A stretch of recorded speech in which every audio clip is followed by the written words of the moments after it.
When it comes to spraying finish on my guitars, I have 3 different spray guns to choose from when I do that sort of work. And the gun that I'll actually use depends a lot on the specific situation or the type of finish that I'm going to be applying. There's a lot of different kinds of finishes out there and they all have different requirements. So in this video, I wanted to talk about the 3 different guns that I use, their specifications, and basically how I use them when I'm applying finish. So what you see here are the 3 guns that I use. This is a siphon feed. It's a very simple spray gun. This is an Earl-X 5500 spray gun, and it's part of the Earl-X 5500 spray system, which includes a turbine unit. This is an HVLP gun, and that's all I use are HVLP guns because they don't produce a lot of overspray and they're very efficient at applying the finishes to the surface of my guitars without wasting a lot of product. But this one in particular, like I said, is a siphon feed, and it's a very simple gun. Now, unfortunately, I don't think Earl-X actually sells this unit anymore. I think they've moved on to a newer, more contemporary design. I'll put links in the description down below for the different guns that I use or similar ones so that you can check them out yourself. But this gun is great because it's very simple to use. It has limited adjustability. I can adjust the orientation of the spray pattern, and I can adjust the amount of material that's being shot out the gun by adjusting the needle. But as far as adjusting airflow or the size of the pattern, I can't do that with this gun. Those parameters are pretty much set as a default with this particular gun. But the advantages of it is it has a large pot, so I can spray a lot of material. And it also has 3 different needles that I can choose from: a 1mm, a 1.5, and then a 2mm needle.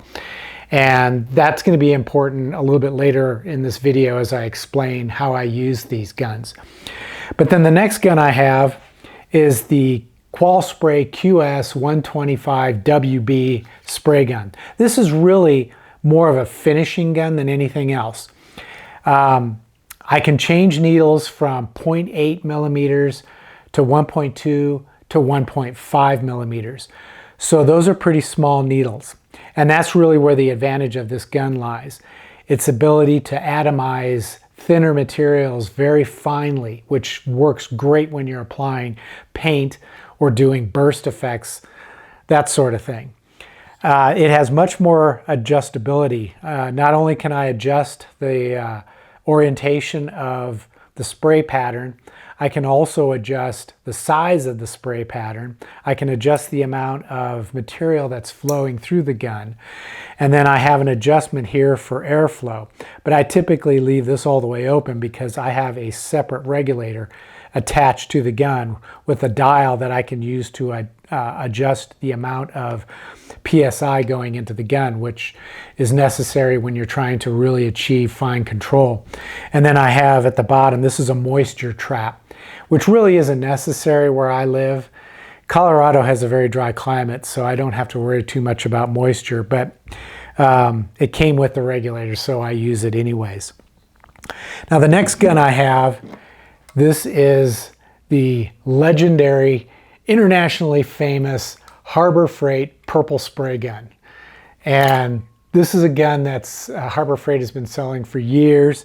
It's very inexpensive, and it has some unique uses in my shop, or a unique use in my shop.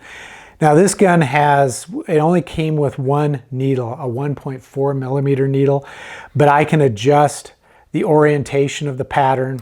I can adjust the amount of material that flows through, and then I can adjust the size of the pattern as well as the airflow. But typically when I'm using this gun, I'll just move this regulator from my Qualspray over to my Harbor Freight gun so that I can actually use the dial indicator to fine-tune that air adjustment.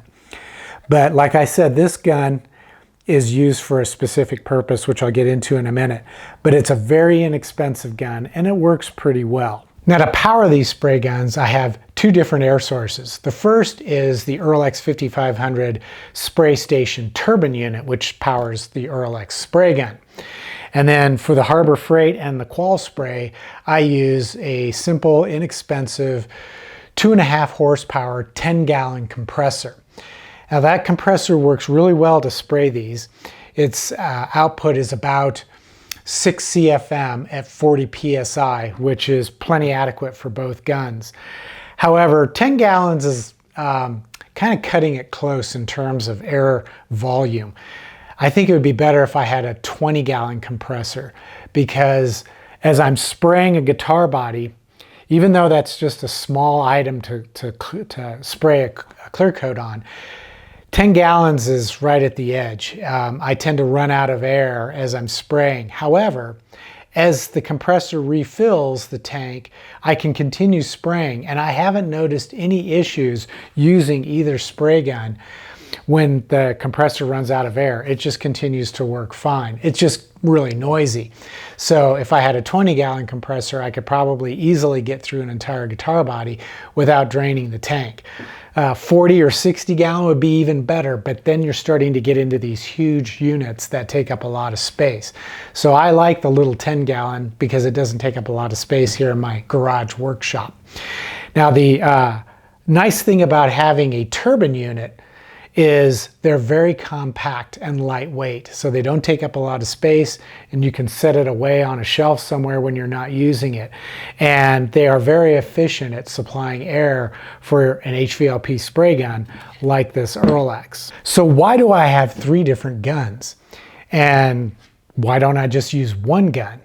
Well, a lot of it has to do with the type of material I'm spraying, as well as the volume.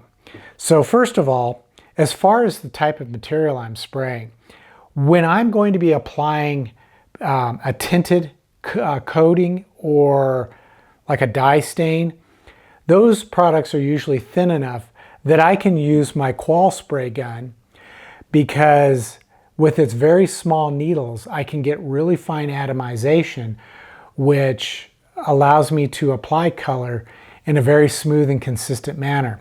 And this is really beneficial when I am spraying a burst effect, because I want that transition between the colors to be nice and smooth. I don't want it to be sudden, and I don't want it to be splattered, which can happen when you have the wrong size needle with the material that you're spraying. And when I'm spraying color, I like to thin it to the point where I can run it through this gun with the smallest needle possible, which in this case is a 0.8 millimeter needle, because I'll get that incredibly fine atomization. Now, of course, that means sometimes you have to apply more coats in order to get coverage, but I'm willing to make that sacrifice in order to get that really fine atomization that I can get with this gun. Now, with other products that I spray, such as my clear coats, those can have a high enough solids content where I'm not able to spray it using my Qual spray, because the needles, even the largest one, the 1.5 millimeter, is too small to spray that material. That's when I use my Earlex. And with the Earlex, I can spray very thick, almost latex-like material using a 2 millimeter needle. Hey guys, if you're enjoying this video, I would encourage you to click the thumbs up button down below. Do it right now. It's a great way to show my channel support, and it doesn't cost you anything. But if you'd like to take your support to the next level, you can visit my eGuitar Plans web store or my Highland Guitars merch store. There's links in the description below. And any purchase you make there is going to help support this channel so that I can keep making guitar building videos and sharing my knowledge and experience with you. You can also click the thanks button down below and leave a tip in the amount that you think is fair. But if you want to get the most out of my channel, I would encourage you to click the join button down below and consider becoming a member. As a member, you're going to have access to videos just like the one you're watching, but with a lot more information and detail, and best of all, no ads. Now let's get back to the video. A lot of the material that we use when we spray, one would think you can thin it, and in many cases you can thin the material in order to spray it through one of these guns. However, before you make that decision, you need to check with the manufacturer of the product to make sure that it can be thinned. But then more importantly, you have to make sure you're using the right product to thin it. Sometimes it can be something as simple as water, if you're using a water-based product. But in other situations, it may require a specially formulated product to thin the finish. And if you don't do that, you could end up with a thinned product that isn't going to adhere properly, nor is it going to have the durability that the manufacturer intended. So you need to make sure that you're using the right approach to thinning your product before you spray it. Otherwise, you could wind up with more problems than you would like. The other reason why I have 3 guns is volume. As you can see, these guns all have different size cups for holding the material.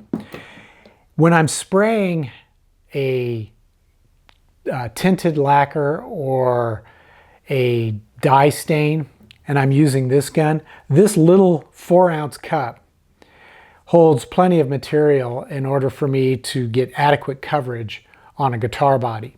Now obviously if I'm doing multiple guitar bodies and they're all going to be the same color, I would have to keep refilling this. Now with the Qual spray, you can replace this cup with even larger cups. However, when I'm using a gravity-fed spray gun, I like to use the smallest cup I can because, as you'll notice, with these big cups, it can block your view of the surface that you're trying to coat. So that can kind of get in the way. Whereas with this one, it's small, compact, and I can see around it. And this is extremely important when you're spraying burst effects. Now, as I mentioned earlier, this gun does a great job of spraying products that are thinner in viscosity. When it comes to the really thick stuff, though, this is the gun that I go to. And this is important because a lot of times guys will think that you can take the material that you're going to spray and thin it in order to use a gun that has a smaller needle in it. However, when you thin material, and this is especially true with clear coats, thinning it is going to change the chemistry of the product's formulation. And as a result, it can affect its ability to adhere as well as its durability once the product has dried and cured. Ideally, you don't want to have to thin your material before you're going to spray it. So when I spray my clear coats, I try to leave them as is right out of the can because I know if I thin it, I could end up with those issues I just mentioned. However, this gun isn't going to spray a lot of the clear coats, even with the largest 1.5 millimeter needle. With this gun, I can put a 2 millimeter needle in it, and because the turbine puts out so much airflow, I can pretty easily spray just about any clear coat, even the highest solids clear coats that I like to use. And I'm also using these days 2K products, which means you have a base resin and then a catalyst. And one product I've been testing out lately is Target Coatings MCAP Plus. This is a water-based 2K acrylic, and it uses a catalyst to help it dry super fast and super hard. Now, one of the disadvantages, as I've mentioned in the past, is that these 2K products, the catalyst can contain isocyanates, which are highly toxic to humans and require all kinds of specialized PPE. This product, however, does not contain isocyanates and was formulated to be very low in toxicity and very low in VOCs. As a result, you get all the benefits of a 2K, but without the toxicity. Now, you still have to wear a respirator, and it's a good idea to wear gloves and that sort of thing. But you don't have to be as stringent in your use of PPE like you do with most of your isocyanate 2K products. At any rate, when I mix this product up, I have about 8 to 10 hours of pot life, meaning I can mix it up in the can and I can continue to spray it for the next 8 to 12 hours before I have to dump out what's left because it starts to gum up and becomes too thick to spray. So when I mix it up, I want to make sure I'm going to be mixing up enough that I can spray for 8 hours and put on as many coats as I can on my guitar. And this gun is ideally suited for that because of its large pot and the fact that it has the 2mm needle. So I don't have to thin the product. I can just keep spraying coats until I run out. And hopefully that's enough coats to call the job done. If not, you know, I can come back the next day and mix up another batch and continue to spray. But when you're mixing batches of product, you want to try to mix up as much as you're going to need in an 8-hour span. And then you're going to want to be able to spray every bit of it so that there's nothing left to dump out once you're done. Otherwise, you can't let it sit overnight because it's going to harden up on you and you won't be able to use it. The Harbor Freight purple gun, however, is used for a totally different purpose. I call it a dedicated spray gun. The reason is because I only use this to spray one type of product. So it's dedicated to the use of that product. The product I'm talking about is Solarez I Can't Believe It's Not Lacquer, the spray-on formula. The cool thing about this product is it's a UV cured coating. So it doesn't dry or cure until it's exposed to UV light, such as sunlight or a UV lamp. As long as this gun is never exposed to UV light, which it never is, I never have to clean it out. I can just simply hang it up, and every time I need to spray Solarez, I'll fill up the can and start spraying, and then put it back. And I never have to worry about disassembling it and cleaning it. So I use this gun solely for that purpose. Now, if for some reason this gun did get exposed to UV light, then the Solarez that's in it is going to start to dry and cure, in which case the gun would be fairly difficult to clean. I'd have to disassemble and then chisel off or scrape off the dried Solarez in order to get the gun functioning again. However, this gun cost $10. So if it ever got to a point where I couldn't use it anymore, I could just buy another one. It's not that big of a deal. But this gun does a great job of spraying Solarez. Now you can brush Solarez on as well, but spraying it goes faster and you can get a more consistent coverage.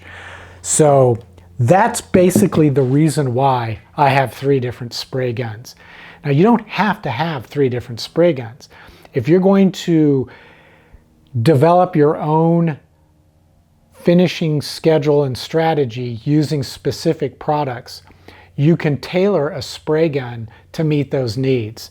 And I would recommend the Qual spray because it does pretty much everything really well.